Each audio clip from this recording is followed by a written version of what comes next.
नमस्कार, मी मीना तुम्हा सर्वांचं मनापासून स्वागत करते. आज आपण बनवणार आहोत मसाला भेंडी. त्यासाठी मी अर्धा किलो भेंडी स्वच्छ धुवून आणि पुसून घेतली. तर अशी कोवळी भेंडी घ्यायची आहे. तर चला आता भेंडीचं देठ कापून टाकायचं आणि ही भेंडी आपण तिरपी कापणार आहोत. म्हणजे त्यामध्ये जर किडे असेल तर आपल्याला लगेच समजेल. तर तुम्हाला आवडत असेल तर तुम्ही सरळ पण कापू शकता. एका भेंडीचे 4 भाग पण करू शकता. तर मी अशी क्रॉस भेंडी कापलेली आहे. तर सगळी भेंडी मी अशी कापून घेतलेली आहे. तर बघू शकता, जास्त मोठी भेंडी न कापता अशी क्रॉस मीडियम साईजचे मी तुकडे करून घेतलेले आहे. तर सगळे आता हे कापून झालेले आहे. तर आपण मसाला बनवून घेऊया. कढई गरम झाली, यामध्ये 1 चमचा तेल घालून घ्यायचं. तेल हे आपल्या अंदाजाने घालायचं. तर मी 1 चमचा घातलेला आहे आणि त्यामध्ये 7 ते 8 लसणाच्या पाकळ्या घालून घ्यायच्या. पाव चमचा जिरा घातलेला आहे आणि हे थोडंसं तेलामध्ये परतून घ्यायचं. परतून झाल्यावर आपल्याला तर लसूण जिरा थोडासा परतून झाला आहे. आता यामध्ये आपण शेंगदाणे घालूया. तर मी इथे पाव वाटी शेंगदाणे घेतलेले आहे आणि हे थोडे भाजून घेऊया. तर शेंगदाणे भाजताना गॅसची फ्लेम ही थोडी मिडियम केलेली आहे, जास्त फास्ट केलेली नाही. तर आता छानपैकी मिडियम गॅसवर आपण हे शेंगदाणे थोडे भाजून घेऊया. थोडे भाजल्यानंतर आपण यामध्ये डाळ्या घालणार आहोत. त्यामुळे भेंडीला चांगली बाइंडिंग येते आणि चव पण खूपच छान लागते. तर आता आपण हे दोन्ही पण छानपैकी भाजून घेऊया. खमंग असा वास सुटेपर्यंत आपल्याला भाजून घ्यायचा आहे आणि शेंगदाणे चांगले भाजले पाहिजे, कच्चे राहता कामा नये. तर शेंगदाणे आणि डाळ्या थोड्या भाजत आलेल्या आहे. आता यामध्ये कढीपत्त्याची पानं घालून घ्यायची. हे आवडत असेल तर घाला, नाही घातलं तरी काही हरकत नाही. पण तर आता हे आपण छानपैकी खमंग असं भाजून घेऊया. तर बघू शकता, शेंगदाणे आणि डाळ्या आपला मसाला छानपैकी भाजून झालेला आहे. आता आपण हा काढून घेऊया. तर मसाला प्लेटमध्ये काढून घेतलेला आहे. आता हा थोडा पसरवून ठेवूया आणि थंड होण्यासाठी ठेवूया. थंड झाल्यावर आपण हा बारीक करून घेणार आहोत.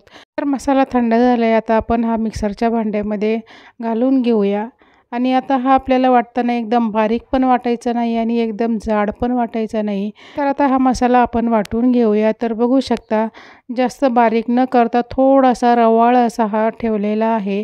तर आपला हा मसाला तयार झालेला आहे. आता आपण भेंडी बनवायला सुरुवात करूया.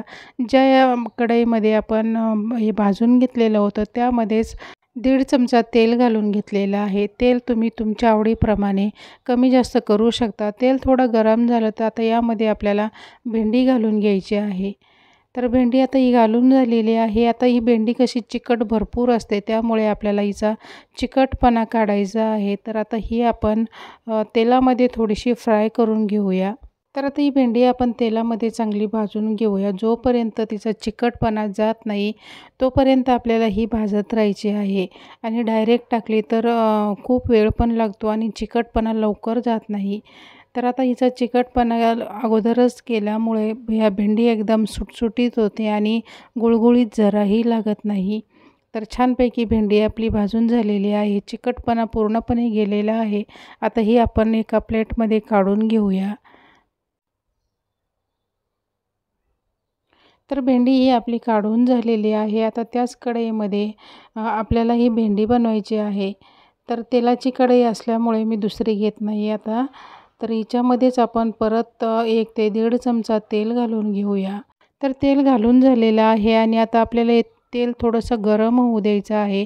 थोडं गरम झाल्यावर यामध्ये मिरची पावडर घालायची. तरी मी घरगुती मिरची पावडर घातलेली आहे. त्यानंतर पाव चमचा हळद घातली आणि धना पावडर 1 चमचा घातलेली आहे. तर मिरची पावडर आपल्या आवडीप्रमाणे घालायची आणि जिरे तर आपण मसाल्यामध्ये घेतलेले आहे.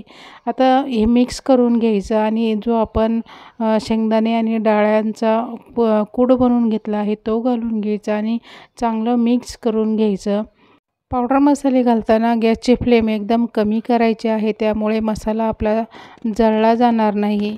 तर आता हा मसाला आपला चांगला मिक्स करून झालेला आहे. आता यामध्ये फ्राय करून घेतलेली भेंडी घालायची. चवीनुसार मीठ घालून घेतलेलं आहे आणि आता ही छानपैकी एकजीव करायची. मिक्स करून झाल्यावर बघू शकता एकदम छानपैकी अशी मिक्स झालेली आहे आणि हा शेंगदाणे आणि डाळ्यांचा कूट आपण आपल्या अंदाजाप्रमाणे घ्यायचा, कमी जास्त करायचा।